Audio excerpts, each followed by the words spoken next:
Hello, everyone.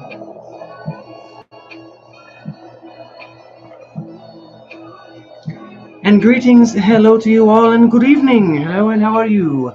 Please allow me to be the first to welcome you guys to another riveting segment of Figure Friday. Oh yes, it is that special time of the week where we spend some quality time together and basically nerd out about all things figure, Funko, merchandise, memorabilia, related of all kinds, shapes, colors, and sizes. You best believe anything is so anything of that sort you're going to find right here on this channel. Now, we're not only coming at you live from TikTok, but also coming at you live from YouTube as well. So I see you as well. And please, if you haven't already, please do me a favor. Go grab yourself something to eat. Grab yourself something to drink, a snack if you want to, because we do have a pretty good show for you tonight. Yo, what up, Phantom? How you doing, man? Hello and good evening. So, don't worry, it's really harmless shit. Oh man, I thought I fixed that. Either way, but like I said, you don't got to worry about this thing. It's harmless. I mean, yeah, I know it looks intimidating just because it's a saber, but trust me, you really don't got to worry. It's just it's the saber color. I know it might look like it's gonna burn, probably cut my fingers off, but I mean, look, I touch it and okay. You know what? Let's just turn this off, huh? Okay, that's better, right? That's better. Saber goes hard. Thanks, man. I appreciate it. Whose saber is that? Actually, this is a custom saber that I actually procured. You guys, the hilt is actually from one of those off-brand companies.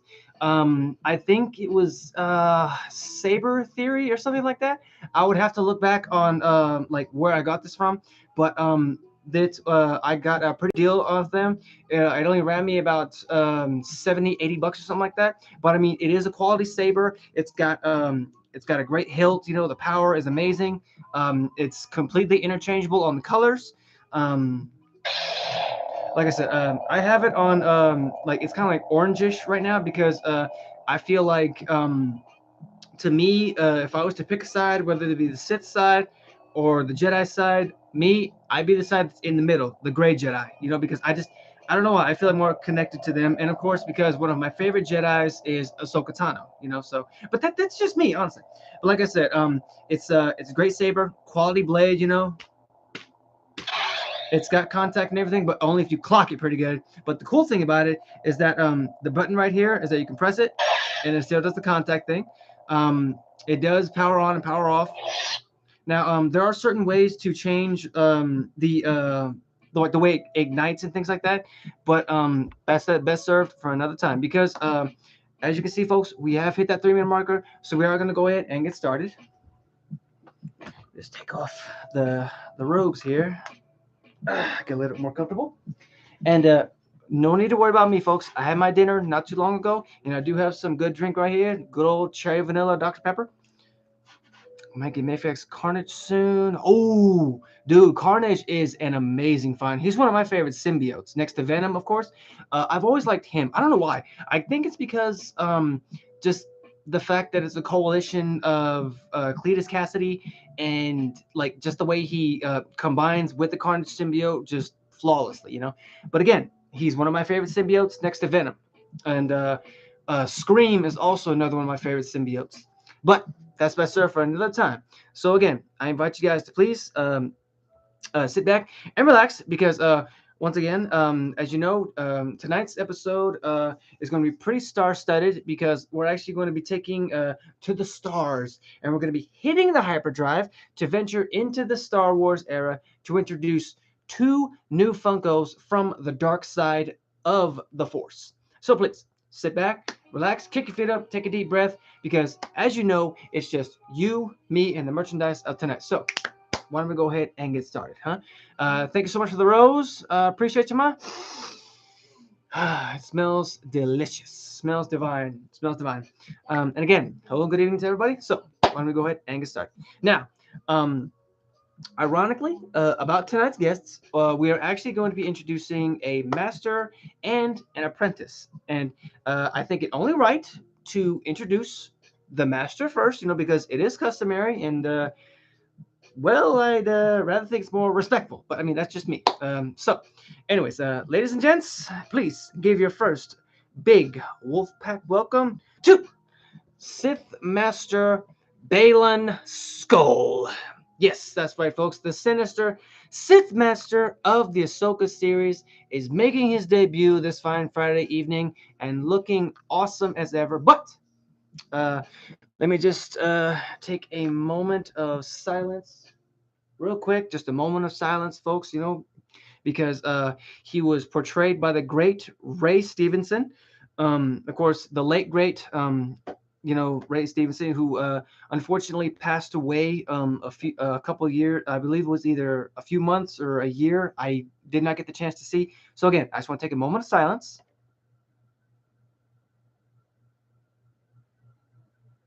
Okay.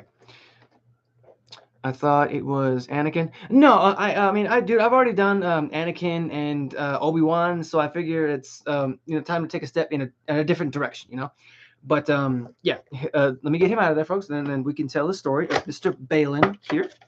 So a little history about him. Oh, that's cool. Comes with a little background card. That's awesome. So, Mr. Skull here, he was a force-sensitive human mercenary lord who was actually a former Jedi Knight and Jedi General in the Grand Army of the Republic. There you go. There he is, folks. Bam, check him out. As you can see, he's very happy to be here. Show you guys here. And as you can see, he's sporting the dark side colors here, and of course, the red saber. Very standard of every Sith Lord. Just set him right there for a second. Again, he was the general in the Grand Army of the Republic, and Skull managed actually to survive the Great Jedi Purge. And during the New Republic era, Skull and his apprentice were actually allied with the forces of Morgan Elsbeth, who was an industrialist and what's known as a Night Sister survivor who sought the return of one Grand Admiral Thrawn.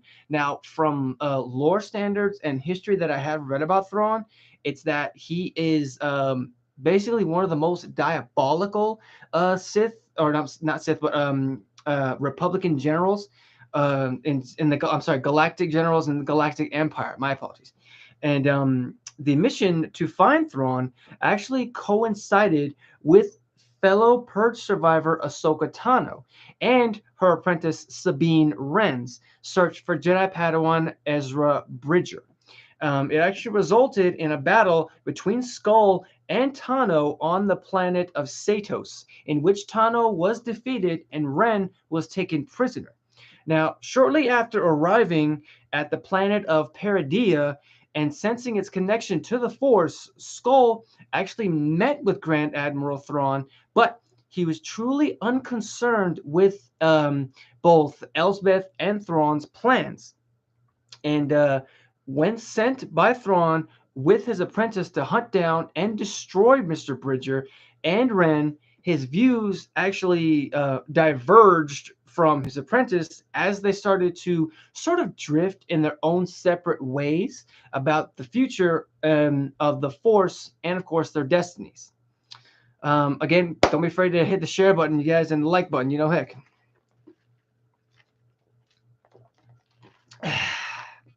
Now, my apologies. Oh wait, I forgot the. Sorry, I forgot the background music. Upon finding Bridger, Skull and his apprentice went their separate ways as he no longer believed that her future and destiny could be achieved if his apprentice actually continued to be his apprentice. And he briefly confronted Ahsoka Tano once more before escaping her and continuing his journey, sort of to discover his own destiny on that planet. So that's our first guest done. I did find out some pretty interesting facts about this guy. A couple, I'm not gonna lie. For example, Balin Skull was actually Mr. Ray Stevenson's second Star Wars role and his first one was actually voicing fellow character Gar Saxon in both Star Wars: The Clone Wars and Star Wars Rebels. So again, rest in peace to the great Ray Stevenson. Man, you are a treasure, and we miss you every day. And this is probably the most interesting fact because it applies to Mr. Skull here and his apprentice. But we're gonna get into that, folks. So please, patience, patience.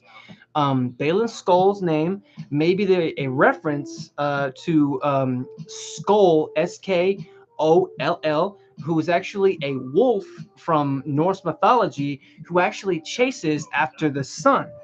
I honestly thought that was honestly really cool. I mean, was it proven? I don't really know, but do I believe it? Yeah, I do.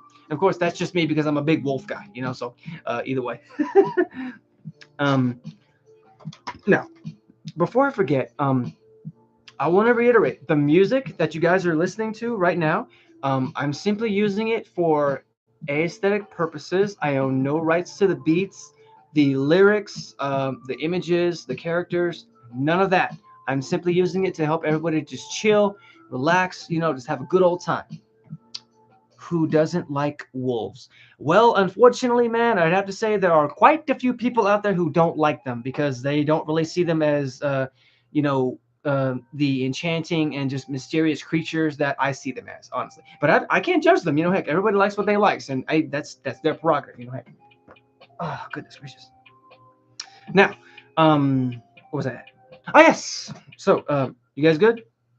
Want to make sure you're good before we keep going because we're going to keep going in the same direction to introduce our next guest of the evening. But I want to make sure that you guys are good because are going. I am good. Good. All right. That's cool. Cool. All right. Here we go. Here we go. So, uh, next up, since we've introduced the master, it is that time, folks, to introduce the eager young apprentice of the Sith Lord here. So, ladies and gents, give just one more big Wolfpack welcome to Miss Shin Hati. Yes, that's right, folks. The lovely yet deadly Sith apprentice to Lord Skull has joined, and alongside her master, making her debut as well. And of course, brought with her a tale to tell. So why don't we go ahead and get her out of her plastic imprisonment? And again, she also comes with a little collectible background trading card, which is really cool. Okay. Ah, yes, indeed. Wow, look at that. Yee-wee. And again, as you can see, she's sporting her Sith apprentice clothing. The beautiful blonde, kind of grayish hair. There's the grazed look in her eye from this the pure evil running through her veins. Okay, so again, we are. She's actually portrayed by the lovely Miss Ivana Sakno, and Miss Hatsi here, again, alongside her master, is a force-sensitive female. She was active during the New Republic era, and of course, Ahsoka Tano's search for Ezra. She was actually very eager, the eager apprentice of the fallen Jedi Balin Skull, and with whom she worked alongside as mercenaries, allied with the industrialist witch Morgan Elsbeth, and her forces to seek out Admiral Thrawn. Amazing detail for a pop fig. Yeah, dude, that's one thing that I've learned that I've noticed about the Star Wars pop figures is that when they go for Star Wars, they really go that extra mile. I mean, heck, even if they don't include the mouth, I don't care. I just think she still looks amazing, and I'm happy to have her on my squad because I like the Ahsoka series from Disney Plus. I thought it was great, really, a real triumph. What was that? Allied. Which one? Oh yeah. They were seeking out General Thrawn, who was actually the last missing Grand Admiral of the Imperial Starfleet. And she actually wielded a lightsaber, of course, with sort of an orange red blade. I'm gonna say kind of like this, but not exactly because hers is a little bit more red than mine is, But hey, either way, heck, who knows? Ah, God! Turn it off, and the thing freaking still hits me. Hey, calm down, please. Anyways, in which she used to actually duel Sabine Wren on at least two occasions, And the first, of course, of these conflicts occurred on Lothal, outside the Lothal Net Communications Tower, where Wren was actually residing at the time. And when Hati actually, when she stole from Wren, sort of like an orb-shaped star map of the Night Sister origin, with the aid of Group HK-87 assassin droid. And of course, the second altercation came during when her and her master Ahsoka Tano's mission to Sados, in which Hati actually engaged Ren once more, but was actually disarmed by the Mandalorian fleeing into the forest. And yeah, you heard me right, folks. Sabine Wren is a Mandalorian, or of Mandalorian descent. Oh goodness. Now, after the duel, Hati actually traveled to the reflex point where Skull dueled Tano and was actually knocked out by the former Jedi when told to retrieve the star map. And after Tano was actually defeated, unfortunately, um, wait, a bit off topic, but what do you think of the Deadpool 3 stuff? Because it just looks absolutely amazing. Dude, oh man, dude, I mean, I'm not gonna lie. When I saw the Deadpool 3 trailer, I mean, I was not really expecting just that amount of emotion to be put into it. But I mean, the fact that we're getting Wolverine and Deadpool finally, thanks to some very tough negotiations from Ryan Reynolds. Shout out to him for getting Hugh Grant to suit up one last time as the Great Wolverine. Um, but also the fact that we see so many returning faces, like Colossus, Negasonic, Yukio, and also if you didn't know this, but fun fact that the actor who played Pyro in the second X-Men film, I believe it was second or third, one of those two, but he's actually returned to Deadpool 3 as well. So we're gonna see him reprise his role as Pyro. Where was that? She defeated Skull, confronted by Ren. Oh yeah. She actually also promising her safe passage to find her lost friend Ezra Bridger. Skull had actually the map returned to him, and Hati actually took Ren as their prisoner back to the Eye of Sion, where a massive hyperspace ring they used to travel to the distant galaxy where Thrawn had been exiled. Slow down. I do apologize, Zia. My apologies if I'm going too fast. I do apologize. Um, what would you like me to reiterate or do? I mean, I can go back because really, I don't mind going back. Just let me know now.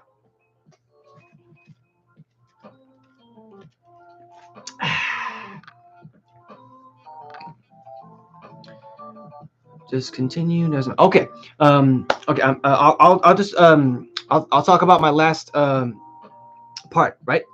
Okay, so again, it was when Sabine Wren was taken back to the Eye of Sion, where a massive hyperspace ring they used to travel to the distant galaxy where General Thrawn had been exiled, and when they arrived at the planet of Peridea, Skull actually described the planet as children's stories, where he heard while raised in the Jedi Temple come to life.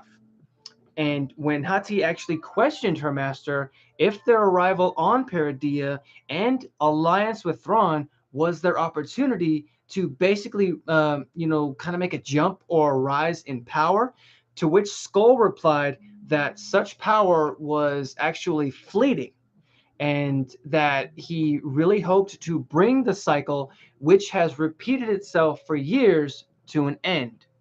And Hati actually got the chance to meet Grand Admiral Thrawn, who ordered her and Skull to destroy Ren and Bridger.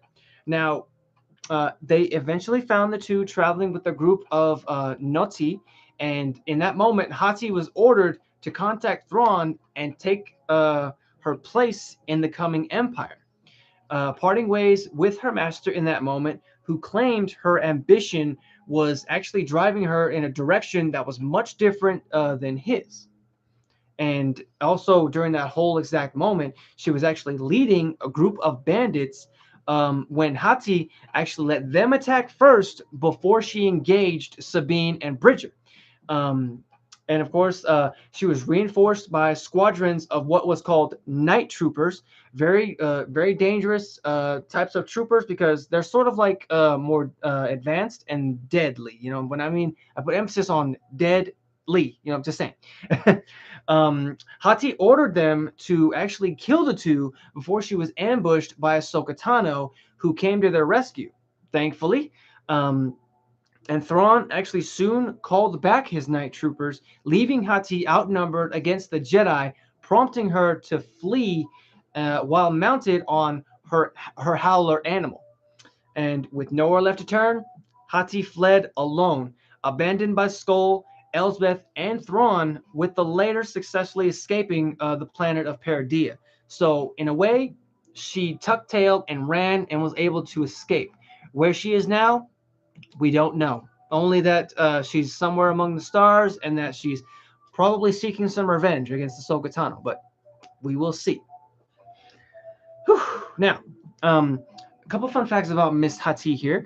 It's that she's actually very skilled in many force-sensitive abilities, including telekinesis. I do believe she also has expert skills with her lightsaber.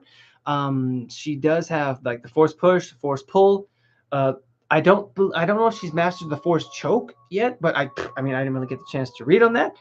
And of course, the most interesting fact, like I said, the first fact that I applied to Skull, you know, about his name being referenced to Norse mythology, like her master, her name is also a reference to another wolf in Norse mythology with the name Hati, which is where, while Skull's name is about the wolf who chases the sun, Hati's name is actually a reference to the wolf that chases the moon.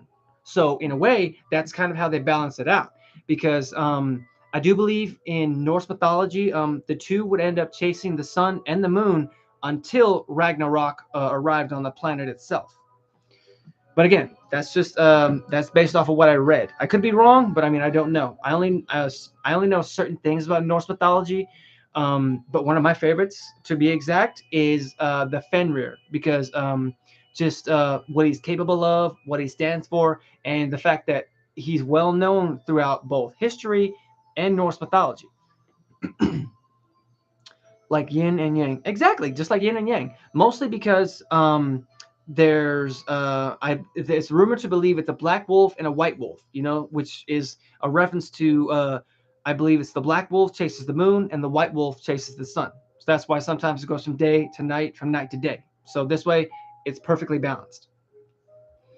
But oh my goodness. With that being said, folks, I am going to go ahead and get up out of here.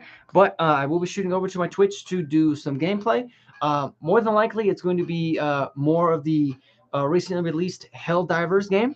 And I do look forward to seeing you guys next week for another riveting episode. So, as always, until next time, guys, stay safe, stay awesome, stay weird. Feel free to hit that subscribe button when it does appear. And as always, folks, I appreciate you all so much. You guys are amazing. I love y'all. You're the lifeblood of this channel.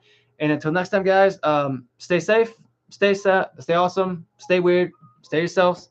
Be Zen as always. Peace.